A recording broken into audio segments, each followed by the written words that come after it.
अगर वो ये कहता है कि मैंने 10वीं बार बिहार की शपथ ली और आज भी बिहार सबसे पिछड़ा और सबसे बीमारू राज्य है कहीं ना कहीं, मिला है बिहार की जनता भाई साहब इतना ज़्यादा प्यार करती है इनको कि सबको एक बराबर वोट दे दिया।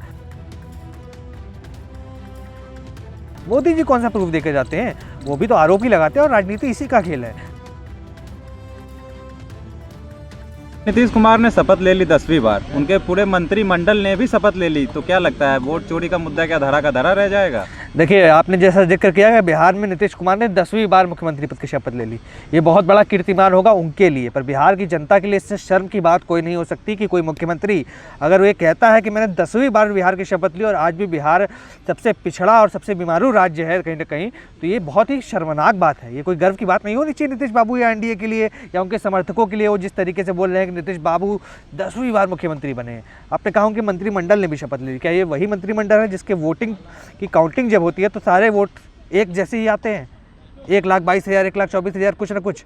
मतलब इतना कॉन्फिडेंस तो भगवान भी नहीं ला के दे सकते, इतना इलेक्शन कमीशन ने इनकी झोली में भर के दे दिया है। अरे बिहार की जनता का प्यार मिला है, बिहार की जनता भाई साहब इतना ज़्यादा प्यार करती है इनको कि सबको एक बराबर वोट दे दिया। आपकी माँ 3 भाई होंगे ना, तो आपके 3 भाई में कोई एक माँ का दुलारा होगा, एक पिता का दुलारा होगा, किसी को ज़्यादा प्यार करते होंगे। ये इलेक्शन कमीशन सारे मंत्रियों को एक जैसा प्यार करता है, इन्होंने कोई भेदभाव नहीं रखा। मोदी जी सबके ऊपर संरक्षण बना के रखे हैं कि इनको भी 1,24,000 देना है, इनको भी 1,24,000 देना है, इनको भी 1,24,000 देना है, कोई गिनती का फर्क नहीं है। आप आराम से सबको एक बराबर प्यार दीजिए ताकि कोई नाराज़ ना हो जाए। इस बात से भी नाराज़गी हो सकती है ना भाई साहब कि किसी को 40,000 से जिता दिया, किसी को 1,00,000 से जिता दिया, मतलब कि चोर चोरी तो करे पर सीना जोरी भी करे, ये बहुत बड़ी बात हो जाती है बिहार के अंदर। लेकिन आपके पास कोई प्रूफ नहीं है ना इस बात का। देखिए, प्रूफ लाने की बात करेंगे तो प्रूफ तो मोदी जी के पास भी नहीं है। मोदी जी खाली हवा में आरोप लगाने का काम करते हैं। मोदी जी केवल कह देंगे कि भाई ये फलाना हो गया, ये ढिमकाना हो गया, ये हमारे इसको बोल दिया, ये हमारे उसको बोल दिया। मोदी जी कौन सा प्रूफ देके जाते हैं, वो भी तो आरोप ही लगाते हैं और राजनीति इसी का खेल है। राजनीति में आप न्यायपालिका आप नहीं बना सकते, आप एक दूसरे पर आरोप प्रत्यारोप लगा सकते हैं और जनता का निर्णय होता है।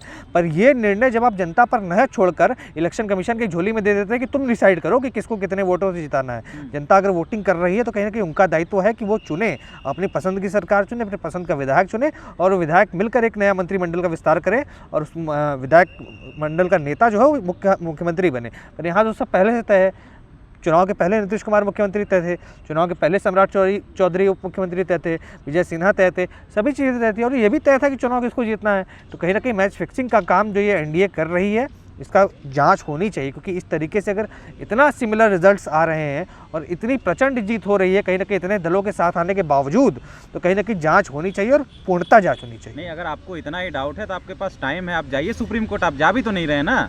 देखिए, सारे तमाम सबूत, अगर आपको लगता है कि इस देश के अंदर कुछ गलत हो रहा है, अगर एक नेता खड़ा होकर यहाँ पर जांच करने की मांग कर रहा है, ज्ञानेश कुमार से जवाब मांग रहा है, वो आकर कहते हैं हम अपनी बहन बेटियों का डेटा सार्वजनिक नहीं कर सकते, इससे तुच्छ और वाहियात रीज़न आप कभी किसी ऐसे व्यक्ति से सुनेंगे जो सर्वोच्च पद पर बैठा, वो कह रहे हैं मैं बहन और बेटियों का डेटा सार्वजनिक नहीं कर सकता।